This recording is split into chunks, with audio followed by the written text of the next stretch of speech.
Legs, one of the most hated body group by men and calisthenics athletes. Now, I'm not trying to call out anybody, but it seems like people who specifically practice calisthenics and gymnastic routines don't put a lot of emphasis on training their legs. See, the problem comes when your upper body is super muscular and your lower body doesn't match that muscularity. In this video, we're gonna go over some of the best bodyweight exercises you can use to train your legs, get them bigger and stronger, and match your upper body. Now, I'm gonna do something a little bit different, which I'm gonna do a live demo right now of Bulgarian split squats. That's gonna be our first exercise. So basically what a Bulgarian split squat is I have a bench right here. Although I have a bed right behind me, you could use any elevation. Put your leg up on an elevation, come out like this. It's basically like a split squat, and you can hold dumbbells right here if you want extra resistance, but you come down, boom, come back up. It's okay to have your knee extend past your foot just a little bit, and that is a Bulgarian split squat.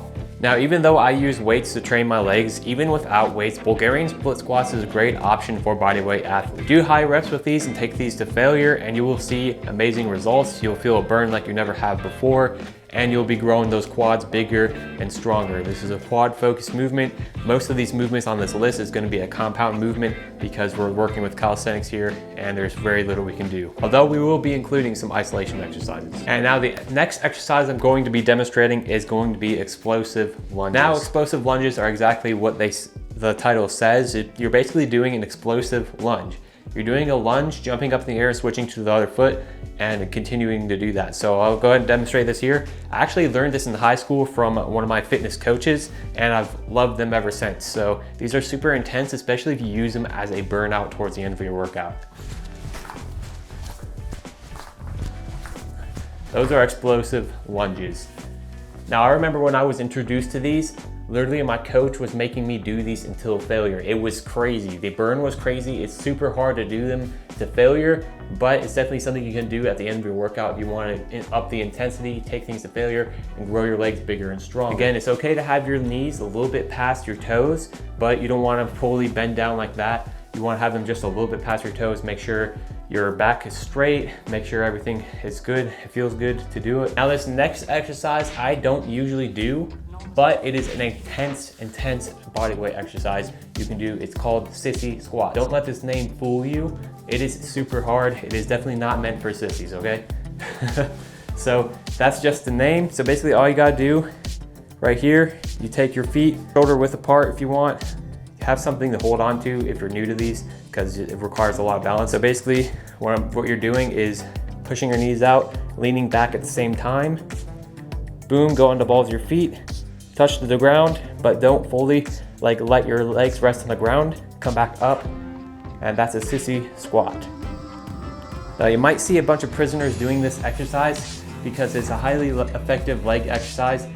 It is controversial, however, because you are extending your knees way past your feet, and that has been shown sometimes to cause knee problems. So if you're somebody who has knee problems, this might not be the excellent exercise for you.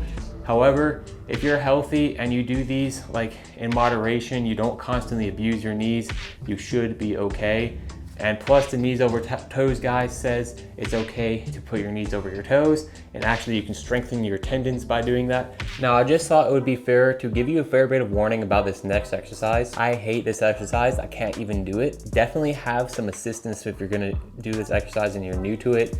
Make sure you're properly warmed up, your hamstrings, because this is going to be a hamstring isolation exercise. It's called Nordic Curls.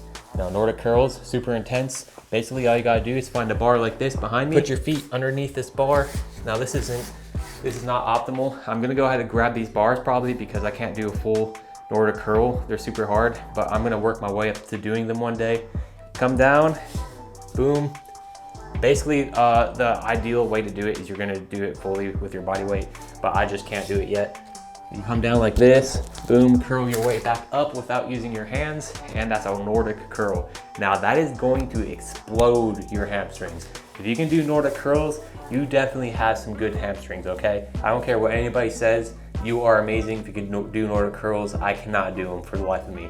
So some tips I have for making these movements easier is include resistance bands for assistance. What do I mean by that? I have a pull-up bar above me, or I have another bar right here. You could attach a resistance band to, and you can basically use the resistance band as assistance to lower down. That way it makes it a lot easier. But yeah, that's just a way to make it easier. As well as if you have a medicine ball as well, that can also work. You can use a medicine ball, roll out, lean your way against it slowly, then come back up slowly and use the medicine ball as assistance. Now the final exercise is going to be calf raises. Now while I'm on the floor like this, I like specifically doing a variation of calf raises. I can't remember exactly where I learned it. I did learn it on the internet though, so I'm gonna come down here, show you what that looks like. So basically, you're gonna be on the balls of your feet, right? Come down, and you wanna extend out and kind of push out like this. Now, I don't know about you, but I can feel that mind muscle connection going. And I feel these a lot more than just regular body weight calf raises. So if you do them in this way, you're gonna feel it a lot more than if you're gonna do it without, like with just standing, you know? So doing it this way, extending your knees out kind of like this and pushing, really trying to like, what I'm doing is pushing out this way, right? Or extending my toes up, and I'm really feeling that contraction. So I really feel it working my calves that way a lot more than just standing up and doing regular calf raises. So definitely give these a try if you don't have any access to weights. And there you have it. Those are my top calisthenics leg exercises, or body weight only leg exercises. Now I do want to make an honorable mention of levitation squats or pistol squats. Why did I not mention these? Why did I not include these on my list? It's because I don't ever do them. I don't ever do them because I feel like it's mostly just challenging your balance and it's not really gonna build a whole lot of muscle. Now the legs are a strong, powerful muscle. Now switching all your weight to one leg is a form of progressive overload. If you're a complete beginner and your legs are weak, this can of course be used to progressively overload your leg muscles. However, I think over time it's really more challenging towards your balance than it ever is towards building muscle in your legs. That is why I don't really include them, but if you want to do them, it's definitely an option for you there. And if you want further guidance on how to work out, how to diet, how to eat to lose weight and build muscle, join my Patreon. I'm coaching over there on Patreon, and I am making PDFs every single week of bodyweight workouts. We're gonna be doing a push-pull leg routine for beginners and intermediate to advanced people. Explain everything on how to adjust the workout based off the equipment you have. You really have no excuse to work out because I'm providing you all the information required to build muscle as I have over the years and build a great physique with calisthenics over on patreon.com/New Age Workout. So go ahead and check that out. Link in the description down below.